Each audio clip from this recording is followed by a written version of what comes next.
Il avait juré de ne plus jamais aimer, mais elle est arrivée et a bouleversé son monde. Après la mort de sa femme, Emilio n'a vécu que pour le travail, se noyant dans la routine de la ferme pour ne pas affronter le vide à l'intérieur de la maison et à l'intérieur de lui-même. Son fils, Daniel, a grandi seul, manquant d'affection, d'attention et d'un vrai père. Mais tout change le jour où Marina franchit les portes de la ferme. Ce qui n'était au départ qu'un simple travail devient quelque chose de beaucoup plus important. Non seulement Marina séduit Daniel par sa douceur, mais elle pousse Emilio à affronter ses propres peurs. Il résiste, il lutte contre ce qu'il ressent, mais plus il essaie de la repousser, plus il se rend compte qu'elle est celle qui peut le guérir. Et lorsque le passé vient frapper à sa porte, apportant une vieille passion qui menace de tout détruire, Emilio est confronté à la décision la plus difficile de sa vie. Suivre la voie sûre ou tout risquer pour un nouveau départ. L'amour peut-il vraiment guérir les blessures les plus profondes ou Emilio perdra-t-il sa dernière chance de bonheur? La réponse se trouve dans cette histoire palpitante, pleine de passion, de nouveaux départs et d'un amour que personne n'attendait. La faible lumière de la lampe vacille sur le bois vieilli de la chambre, projetant des ombres sur le visage fatigué d'Emilio. Assis sur le bord du lit, il ferma les yeux, écoutant les sanglots étouffés qui provenaient de l'autre côté du couloir. Daniel pleurait à nouveau. Ce n'était pas la première nuit, et ce ne serait pas la dernière. Il passa une main sur son visage, épuisé. Il voulait se lever, traverser ce couloir sombre et prendre son fils dans ses bras. Mais comment? Il n'avait jamais été doué pour les mots, et depuis le départ de Cecilia, c'était encore pire.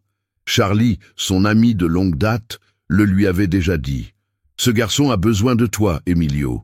Je fais ce que je peux. Et toi, que fais-tu? Tu t'enterres dans ton travail et tu le laisses seul ?» Emilio n'a pas répondu, parce qu'au fond de lui, il savait que Charlie avait raison. Cette nuit-là, les sanglots cessèrent, mais le silence fut encore pire. Par la fente de la porte, il vit Daniel recroquevillé dans son lit, serrant son oreiller, l'air perdu. Le garçon ne demandait rien, ne se plaignait pas, il restait là, petit et solitaire. Le lendemain, alors qu'il manipule les rênes de son cheval, ses pensées ne le lâchent pas. Il ne pouvait pas continuer ainsi. Son fils grandissait sans la présence de son père. En rentrant du travail, il trouve Charlie adossé à la clôture, mâchant un brin de paille. « Il est temps d'engager quelqu'un », dit Emilio sans embâge. Charlie haussa les sourcils. « Quelqu'un ?»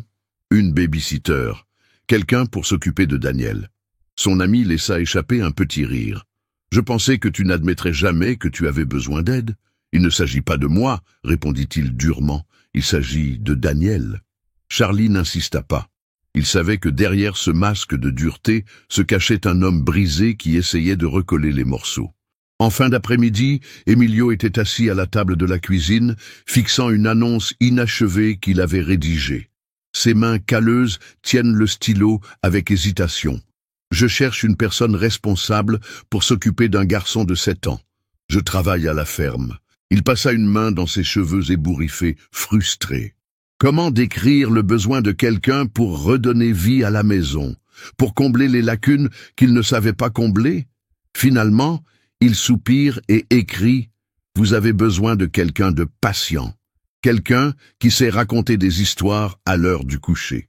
Il plia le papier et décida que le lendemain, il s'assurerait que l'annonce parvienne à la ville. Ce soir-là, alors que Daniel pleurait à nouveau, Emilio se tint devant la porte de son fils. Cette fois, il ferma les yeux et appuya son front contre le bois. Ça va s'arranger. D'une manière ou d'une autre, ça ira mieux. Le bruit des roues du chariot résonne sur le chemin de terre, soulevant la poussière dans l'air. Marina tenait sa petite valise serrée sur ses genoux, regardant le vaste paysage de la ferme se dessiner. Son cœur s'emballe.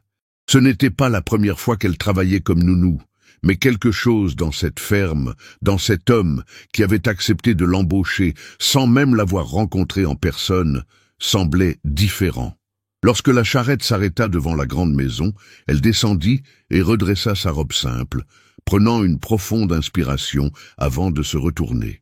Elle est accueillie par un regard dur et méfiant. « Tu es Marina ?» La voix d'Emilio est grave, sèche. Je suis Marina, répondit-elle en essayant de rester légère. Il croisa les bras, l'analysant de la tête aux pieds. Tu n'as pas l'air d'être du genre à supporter la vie ici. Elle haussa un sourcil, amusée.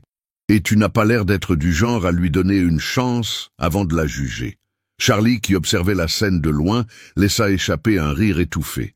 Emilio, quant à lui, marmonne quelque chose d'inaudible avant de se retourner. « Viens, je vais te montrer la chambre. » « Je vais te montrer la chambre. » Marina le suivit en regardant curieusement autour d'elle.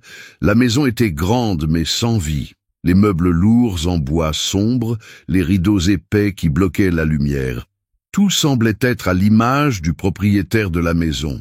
Lorsqu'ils atteignirent la chambre à coucher, Emilio ouvrit la porte et indiqua l'intérieur. « C'est simple, mais ça ira.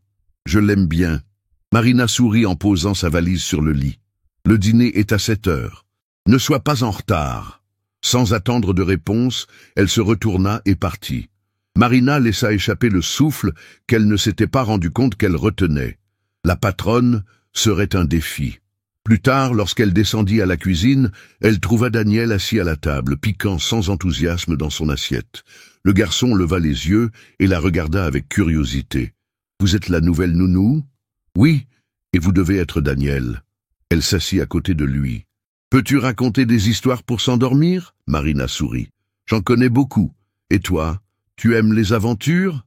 Daniel acquiesça avec un clin d'œil, et ce simple geste fit se serrer le cœur d'Emilio.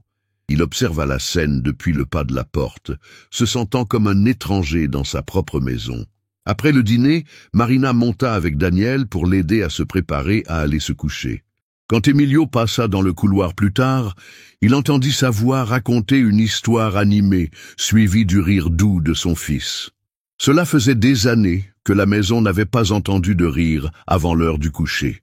Il serra les poings et se rendit dans sa chambre, essayant d'ignorer l'étrange sentiment qui grandissait en lui. Le lendemain matin, Marina se réveilla avec les premiers rayons de soleil qui entraient par la fenêtre. Le chant des oiseaux se mêlait au bruit de la ferme, la réveillant pour une nouvelle journée de travail. Elle s'habilla rapidement et descendit, prête à affronter ce qui l'attendait. Dans la cuisine, elle trouva Daniel assis à la table, balançant ses jambes en grignotant un morceau de pain. Emilio était debout, sirotant son café en silence. « Bonjour », salua Marina en prenant une tasse. Daniel sourit. Emilio a hoché la tête sans lever les yeux de son café. Marina a pris une chaise et s'est assise à côté du garçon. « Tu as bien dormi ? Oui, l'histoire était bonne. Tu en connais d'autres ? Beaucoup. Mais je ne te les dirai que si tu me promets de te brosser les dents sans te plaindre. » Daniel rit et acquiesce, finissant précipitamment son café. Emilio observait la scène du coin de l'œil. Le garçon était plus bavard que d'habitude. Depuis la mort de Cecilia, Daniel s'était renfermé sur lui-même, et voir cette étincelle dans les yeux de son fils faisait frémir quelque chose en lui. Marina remarque son regard et décide de tester les limites de son patron. « Vous avez fini votre café ?» Il la regarde en fronçant les sourcils. « Oui. Pourquoi ? » « Pour une bonne raison. Alors viens avec nous à la rivière. Cela fera du bien à Daniel de passer un peu de temps avec son père. » Emilio a posé sa tasse sur la table. « J'ai du travail. »« Tu le fais toujours, n'est-ce pas ?» Marina croise les bras. « Mais peux-tu laisser tourner la ferme une matinée sans tout contrôler ?» Le silence dans la cuisine se fait pesant. Daniel regarde de l'un à l'autre, hésitant. « Je n'ai pas le temps pour ça, » grommela Emilio en se levant. Marina n'insiste pas. Elle se contenta de le regarder quitter la cuisine, ramassant son chapeau au passage. Daniel soupire. « Il ne veut jamais jouer avec moi. » Marina pose sa main sur l'épaule du garçon. « Ce n'est pas qu'il ne veut pas, Daniel, c'est juste qu'il ne sait pas comment faire. » Ils passèrent la matinée à la rivière, à jeter des pierres dans l'eau et à courir le long de la berge. À leur retour, Marina trouva Emilio sur le balcon, adossé au chambranle de la porte, les observant avec une expression indéchiffrable. « Il s'est bien amusé, » dit Marina en s'arrêtant près de lui. « Je l'ai vu. » Elle le fixa un instant. « Tu penses toujours qu'une matinée de congé aurait été une perte de temps ?» Il n'a pas répondu. Il s'est retourné et est entré dans la maison. Marina sourit. Elle savait déjà qu'elle éveillait quelque chose en lui. Les journées à la ferme suivaient un rythme prévisible, mais maintenant quelque chose était différent. Marina se rendit compte que sa présence commençait à affecter la routine d'Emilio. Il était toujours dur, silencieux et évitait toute implication émotionnelle, mais de temps en temps, elle le surprenait en train de regarder Daniel avec un regard perdu, presque plein de regrets. Un soir, après le dîner, Daniel emmena Marina par la main sur le balcon. La lune éclairait le paysage et le garçon se blottit contre elle en bâillant. « Papa ne s'assoit jamais ici avec moi le soir », marmonne-t-il en serrant ses genoux. Marina caresse les cheveux du petit garçon, sentant le poids de cette phrase. Peut-être qu'il a juste besoin d'un petit coup de pouce. Elle leva les yeux et vit Emilio qui se tenait dans l'embrasure de la porte et les observait de loin. « Tu vas juste regarder ou tu vas te joindre à nous ?» demanda Marina. Il hésita, mais s'approcha finalement d'eux. Il s'assit sur la dernière marche du balcon, gardant ses distances. Daniel sourit, heureux de le voir là. « Marina me racontait des histoires sur la mer. »« La mer, hein ?» répondit Emilio en la regardant avec une lueur de curiosité. « Oui, monsieur. » Marina sourit. « La mer, c'est comme la vie, imprévisible et pleine de rebondissements. Je préfère quelque chose que je peux contrôler, grommela-t-il. Et comment cela s'est-il passé pour vous ?» Il ne répondit pas. Il se contenta de soupirer en regardant Daniel appuyer sa tête sur l'épaule de Marina, somnolent. « Je vais le mettre au lit, » dit-elle en prenant l'enfant sur ses genoux. Emilio la regarda disparaître dans le couloir. Quelque chose en lui basculait chaque fois qu'il voyait Daniel se blottir si facilement contre elle. Plus tard, lorsque Marina revint sur le balcon, elle trouva Emilio toujours assis, regardant le ciel. « Tu penses que je suis un mauvais père ?» demanda-t-il soudain. Elle croisa les bras et le regarda fixement. « Je pense que tu as peur d'essayer et d'échouer. » Il laisse échapper un rire sec, et qui n'a pas peur. Mais la peur ne peut pas être plus grande que l'amour, Emilio. Ses yeux rencontrèrent les siens un instant trop longtemps. Le vent soufflait légèrement, balançant les cheveux de Marina. Il y avait quelque chose dans ce moment, quelque chose qui donnait envie à Emilio de se rapprocher. Mais, comme toujours, il s'est éloigné. Il est tard. Bonne nuit, Marina. Il rentra dans la maison sans se retourner, laissant Marina debout, un petit sourire aux lèvres. Peu à peu, les barrières cèdent. La tranquillité qui régnait depuis peu dans la ferme fut brusquement brisée ce matin-là. Marina finissait de plier quelques vêtements lorsqu'elle entendit le trot d'un cheval qui s'approchait. Le son était différent, déterminé, comme si quelqu'un était pressé d'arriver. Lorsqu'elle sortit sur le balcon, elle trouva Emilio debout au milieu de la cour, rigide comme une statue. Une femme élégante descendait de son cheval avec une familiarité qui ne pouvait signifier qu'une chose. Elle était déjà venue. « Je t'ai manqué, Emilio ?» Sa voix a percé le silence. Marina n'avait pas besoin d'explication pour comprendre. C'était Patricia. « Qu'est-ce que tu fais là ?» demanda Emilio sans bouger. « Oh, j'ai pensé que tu serais contente de me voir. » Patricia sourit et s'approcha de lui. « J'ai appris que tu élevais Daniel seul et j'ai pensé que tu aurais besoin d'aide. » Marina resta là où elle était, observant tout avec attention. Daniel apparut dans l'embrasure de la porte et fronça les sourcils en voyant l'étranger. « Qui êtes-vous » demanda-t-il d'une voix méfiante. Patricia se pencha, souriant d'un air calculé. « Je suis une vieille amie de ton père. Je parie qu'il a déjà parlé de moi. » Daniel regarda Emilio, qui détourna le regard. « Non !» dit simplement le garçon. Marina se mordit la lèvre pour retenir un sourire. « Daniel, pourquoi ne rentres-tu pas à l'intérieur ?» proposa Emilio, d'une voix plus basse que d'habitude. Le garçon regarda Marina pour se faire guider, mais finit par obéir. Dès qu'il eut disparu dans la maison, Patricia reporta son attention sur Emilio. Il a l'air d'être un bon garçon. Elle a juste le gant de cuir qu'elle porte. Et il a besoin d'une maman. Marina sentit quelque chose de désagréable s'agiter en elle. « Il a une nounou maintenant », dit Emilio en désignant Marina sans émotion. Patricia se retourna lentement et observa Marina de haut en bas, comme si elle venait de se rendre compte de sa présence. « Ah, c'est donc toi !»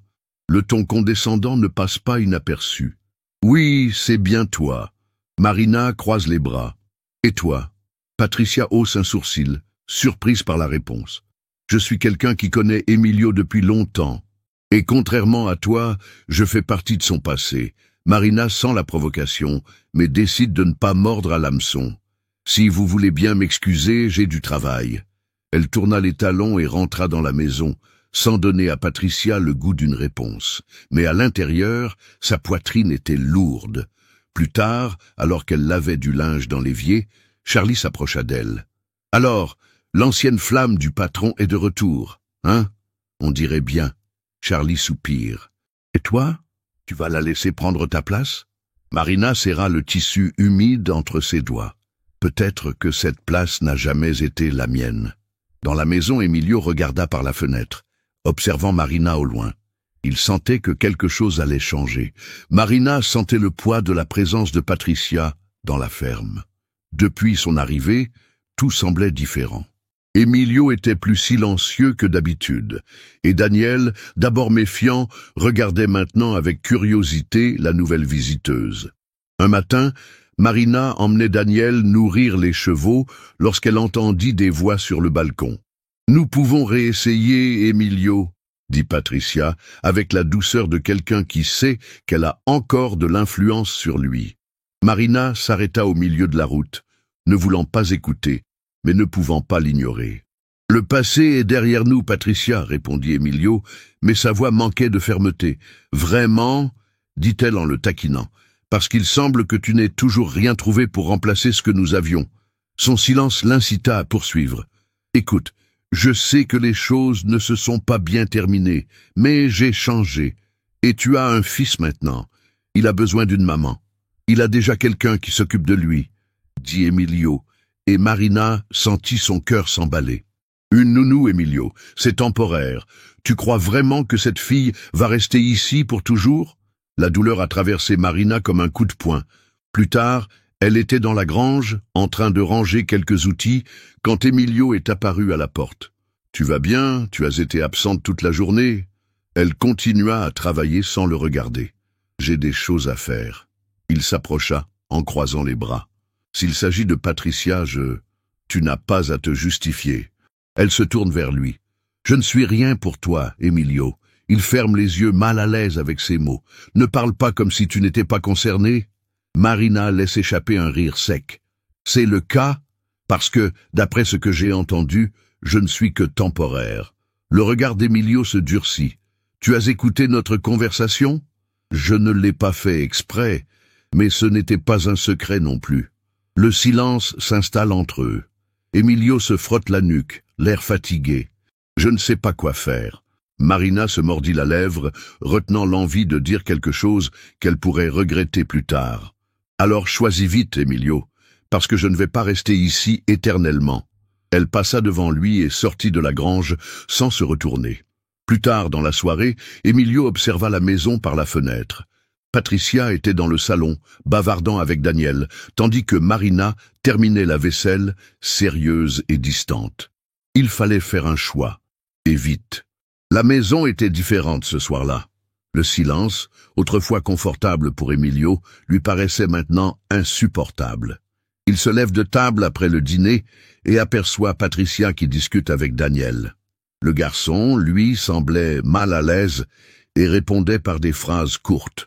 De l'autre côté de la pièce, Marina ramasse les assiettes sans lever les yeux. « Daniel, pourquoi ne me montres-tu pas ta chambre ?» propose Patricia avec un sourire affable. Le garçon fronce les sourcils. « Je n'en ai pas envie. »« Oh, juste un peu. Je parie qu'elle est magnifique. J'ai dit que je ne voulais pas. » Le ton plus fort de son fils prit Emilio par surprise. Marina arrête ce qu'elle est en train de faire et regarde Daniel, attentive. « Daniel !» gronda Emilio. Le garçon se leva brusquement de sa chaise. « Je ne veux pas d'elle ici. Je veux Marina. » Le silence envahit la pièce. Marina sentit sa poitrine se serrer lorsqu'elle vit Daniel se retenir de pleurer. « Daniel !» commença Emilio, mais il fut interrompu. « Elle s'en va, n'est-ce pas? Tout le monde s'en va. » Et il se précipita dans la chambre en claquant la porte. Emilio se frotta le visage, épuisé. Patricia soupire en se lissant les cheveux. Les enfants sont si capricieux. Marina serre le torchon entre ses doigts, essayant de contenir son indignation. « Je vais le chercher », dit-elle en se tournant vers l'étage. « Ne le fais pas. » Emilio l'arrêta d'un regard ferme. « Il faut que je le fasse. » Marina s'arrêta. Il n'avait jamais pris cette initiative auparavant. Tandis qu'Emilio montait, Patricia se leva et s'approcha de Marina. « Tu crois vraiment que ta place est ici ?» Marina ne quitta pas son regard. « Je ne l'ai jamais pensé. Mais Daniel, oui. » Elle se retourna et sortit de la maison, sentant son cœur se serrer. Dans la chambre, Emilio trouva Daniel recroquevillé sur le lit, dos à la porte. « Fils, va-t'en. » Il soupira et s'assit à côté du garçon. « Je ne veux pas que tu penses que tout le monde va t'abandonner. » Daniel se retourna, les yeux rouges. « Alors fais en sorte que Marina reste. » Le cœur d'Emilio se serra. « J'ai besoin de réfléchir. Tu penses toujours, mais tu ne fais jamais rien. » Le garçon tira la couverture sur sa tête. Plus tard, Emilio descendit et trouva Charlie sur le balcon, en train de fumer tranquillement. « Tu réfléchis trop, patron. Qu'est-ce que tu me suggères de faire ?»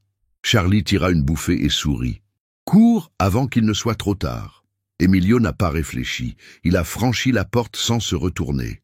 Marina était déjà en train de faire sa valise lorsqu'elle entendit des pas précipités dans le couloir. La porte s'ouvrit et Emilio resta là, haletant. « Ne t'en vas pas. » Elle le regarda avec surprise. « Pourquoi ne pars-tu pas ?» Il fit un pas en avant. « Parce que sans toi, cette maison redeviendra une maison, et je ne le veux pas. » Marina reste silencieuse un moment, sa valise ouverte sur le lit. Le regard d'Emilio était différent. Il n'y avait plus d'hésitation, ni la froideur habituelle. Il y avait urgence, vraiment. « Je ne peux pas rester dans un endroit où l'on ne veut pas de moi, Emilio, » dit-elle d'une voix plus douce qu'elle ne l'aurait voulu. Il fit un nouveau pas en avant. « Et qui dit que tu ne l'es pas ?» Elle baisse les yeux, essayant d'organiser ses sentiments. « Tu as passé des jours confus, laissant Patricia occuper cet espace comme si c'était la solution de facilité, parce que j'avais peur. L'aveu est sorti plus vite qu'il ne s'y attendait. Peur de passer à autre chose. Peur de perdre à nouveau. » Marina a levé les yeux au ciel, surprise. Mais je me suis rendu compte que j'étais déjà en train de perdre. Te perdre. C'est ce que je ne peux pas permettre. Le silence s'installe entre elles. Dehors, le tonnerre grondait au loin, comme si le ciel suivait l'attention de ce moment. Marina soupire et referme lentement sa valise. « Je ne suis pas un caprice, Emilio. Si je reste, il faut que ce soit en totalité. » Il prit une grande inspiration et acquiesça. « Alors, reste, jusqu'au bout. » Ces mots firent sourire Marina. Elle lui toucha légèrement la main et Emilio la prit, l'attirant contre lui. Il n'y avait plus de doute, plus de barrière. Seulement la certitude que c'était le bon choix. Quelques jours plus tard, Patricia a quitté la ferme sans vraiment faire d'adieu. Elle a compris qu'Emilio n'appartenait plus à leur passé. Cette même semaine, Emilio organise un dîner différent. La table était plus lumineuse. Les rires de Daniel remplissaient la pièce et Marina, qui faisait désormais partie de la famille, souriait à ses côtés. « Tu as l'air différent quand tu souris, tu sais ça ?» taquine Marina. Emilio haussa un sourcil. « Comment ça, différent ? Plus beau ?» Charlie, qui observait la conversation, éclata de rire. Enfin quelqu'un lui disait ça. Daniel s'est levé d'un bond et a serré Marina dans ses bras. « Tu ne pars pas, n'est-ce pas ?» Elle lui passe la main dans les cheveux. « Plus jamais. » Quelques mois plus tard, la ferme est le théâtre d'un petit mariage, simple mais plein de sens. Il n'y avait pas de luxe, juste la vérité d'un amour qui s'est épanoui contre toute attente. Ce soir-là, alors qu'ils marchent ensemble sur le balcon, Marina entrelace ses doigts dans ceux d'Emilio. « Sais-tu ce que j'ai appris ici ?» Il la regarde, curieux. Que tourner la page ne signifie pas oublier. Il sourit et l'embrasse longuement. Et j'ai appris qu'aimer à nouveau ne signifie pas remplacer. Le rire de Daniel résonnait au loin, parcourant la ferme, désormais pleine de vie. Enfin, cet endroit n'était plus un havre de souvenirs. C'était ma maison.